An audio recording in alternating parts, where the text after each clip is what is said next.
نبی پاک صلی اللہ علیہ وآلہ واصحابہ وبارک وسلم نے ارشاد فرمایا غیبت سے بچو، غیبت کا گناہ زنا کے گناہ سے بھی بڑا ہے، اور جو شخص کسی کی غیبت کرتا ہے نا، یہ غیبت کرنا یہ بھی گناہ کبیرہ ہے۔ جس طرح شراب پینا گناہ کبیرہ ہے، ماں باپ کی بے ادبی کرنا گناہ کبیرہ ہے، تو اسی طرح غیبت کرنا یہ بھی گناہ کبیرہ ہے۔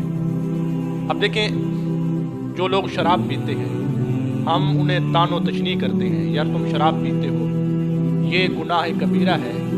اور یہ جو غیبت ہے تو یہ ہر دوسرا بندہ نمازی ہے وہ کر رہا ہے، قرآن پڑھنے والا وہ کر رہا ہے، عبادت کرنے والا، سارے ہم تو اس کو گناہ سمجھتے ہی نہیں ہیں۔ مصطفیٰ کریم علیہ السلام نے ارشاد فرمایا جو شخص زندگی میں ایک مرتبہ کسی کی غیبت کرتا ہے، زیادہ نہیں، زندگی میں صرف ایک مرتبہ کسی کی غیبت کرتا ہے، تو کل قیامت کے دن اس کی یہ جو زبان ہے نا، اس کی زبان آگ کی ہو۔ اب کوئی بندہ چاہتا ہے کہ اس کی زبان آگ کی ہو؟ کوئی نہیں چاہتا نا۔ تو اگر نہیں چاہتے تو پھر اگر اس بیماری میں کوئی مبتلا ہے تو مرنے سے پہلے اپنے آپ کو اس بیماری سے باہر نکال، کیونکہ کل کی رسوائی بہت بڑی رسوائی ہے، اور اس وقت تمام نبی، تمام پیغمبر، تمام رسول، تمام نبیوں کی امتیں سب لوگ ہوں گے، تو ان کے سامنے جو رسوائی ہوگی وہ بہت بڑی ہے۔ کل کی رسوائی سے اگر بچنا ہے تو آج وقت ہے، جو بھی اس بیماری میں مبتلا ہے، مرنے سے پہلے اپنے آپ کو اس بیماری سے نکال لو۔ اور حضرت علی کرم اللہ وجہ الکریم آپ روایت فرماتے ہیں محبوب علیہ السلام نے ارشاد فرمایا، لوگوں غیبت سے بچو، اور جو شخص غیبت کرتا ہے مولا تعالیٰ کی طرف سے اس بندے پر 5 عذاب نازل ہوتے ہیں، 5 عذاب۔ پہلا عذاب یہ ہے کہ اس کے چہرے کی رونق ختم ہو جاتی ہے، غیبت کرنے والے شخص کے چہرے کی رونق ختم ہو جاتی ہے۔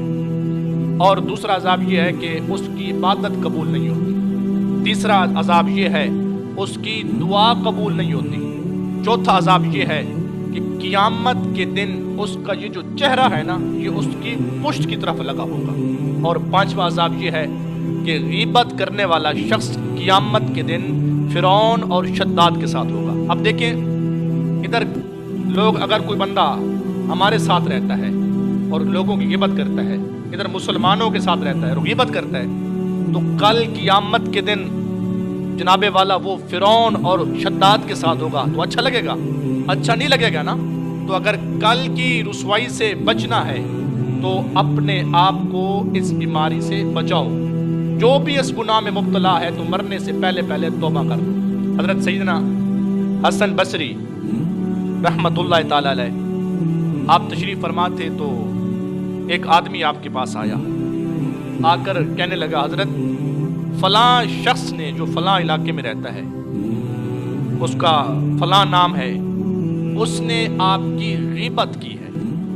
اللہ اکبر۔ تو جب اس شخص نے حضرت حسن بصری سے آ کر یہ کہا، حضرت حسن بصری رحمت اللہ تعالی علیہ آپ اٹھ کر اندر چلے گئے، اور اندر جا کر کھجوروں کا ایک بھرا ہوا ٹوکرا لے آئے، اور اس بندے کو آ کر دیا کہ جاؤ فلاں بندے کو دے کر آؤ جس نے میری غیبت کی ہے، اور اسے میری طرف سے یہ پیغام بھی دے دینا، یار تیری مہربانی ہے، تو نے اپنے نام اعمال کی نیکیاں مجھے دے دی ہیں، اپنے نام اعمال کی نیکیاں مجھے دے دی ہیں، اور میری طرف سے یہ چھوٹا سا تحفہ قبول کر لے۔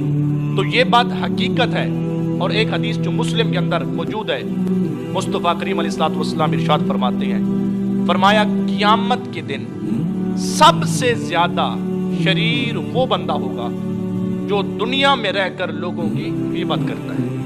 2 رخا آدمی ہے جو لوگوں کی غیبت کرتا ہے۔ مصطفیٰ فرماتے ہیں قیامت کے دن سب سے زیادہ جناب والا شریر وہی بندہ